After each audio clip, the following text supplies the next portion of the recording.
Mes très chers compatriotes, le spectacle U2 auquel nous assistons aujourd'hui est l'image nauséabonde des institutions illégitimes mises en place après les hold-up électoraux de janvier 2019 traduisent une théâtralisation inacceptable de la vie politique et le mépris total de l'intérêt général.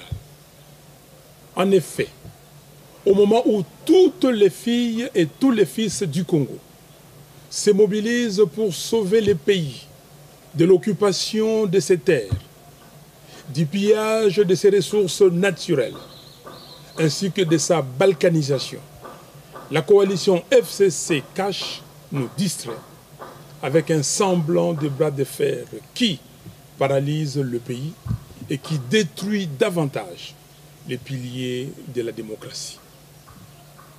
Leur stratégie consiste à donner l'impression qu'ils sont en conflit, alors qu'en réalité, ils entretiennent la diversion pour contourner le vrai problème qui se pose au pays.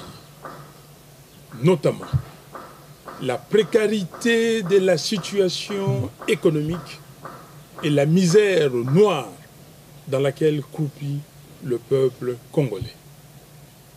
L'insécurité généralisée dans le pays, la corruption érigée en système de gouvernance, la présence inacceptable des armées étrangères sur le sol congolais, l'exhumation du rapport mapping et la création d'un tribunal pénal international pour la République démocratique du Congo, l'occupation et la balkanisation de notre pays. Mes très chers compatriotes, voilà pourquoi, dans leur message au peuple congolais du 15 octobre courant, nos évêques nous encouragent en disant, je cite, « L'heure de nous mettre debout et de marcher dans la lumière a sonné. Réveillons-nous de notre sommeil pour un engagement citoyen. » Fin de citation. Mes très chers compatriotes, Monsieur Joseph Kabila et Monsieur Félix Tshisekedi se disputent le pouvoir qu'ils ont confisqué au peuple. Chacun d'eux veut maintenant contrôler la Commission électorale nationale indépendante, CENI, et la Cour constitutionnelle, avec l'intention manifeste de poursuivre l'œuvre de destruction perpétuelle de la démocratie par des coups d'État. La Commission électorale nationale indépendante, CENI, et la Cour constitutionnelle doivent être réellement indépendantes et libérées de l'emprise de quelque faction politique que ce soit. Ainsi, seule une dénonciation publique du deal peut attester de la sincérité de chacun d'eux. Mes très chers compatriotes, Congolaises et Congolais, n'accompagnez donc personne dans une forfaiture de plus et refusez qu'on établisse le coup d'État comme mécanisme d'accession au pouvoir.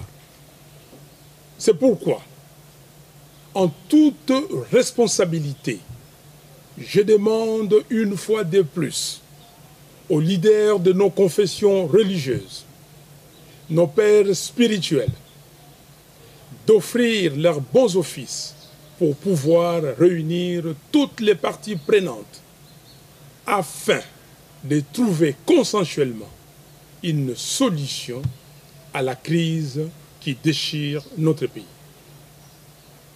Au président des pays membres de la SADC, je les prie de s'engager à accompagner les leaders religieux congolais dans la recherche d'une solution à la crise congolaise. aux membres de la communauté internationale.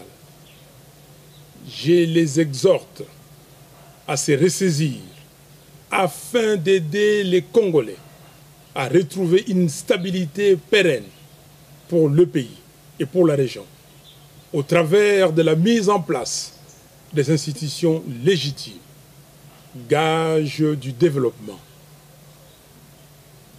Que vive la République démocratique du Congo, que vive son vaillant peuple. Je vous remercie.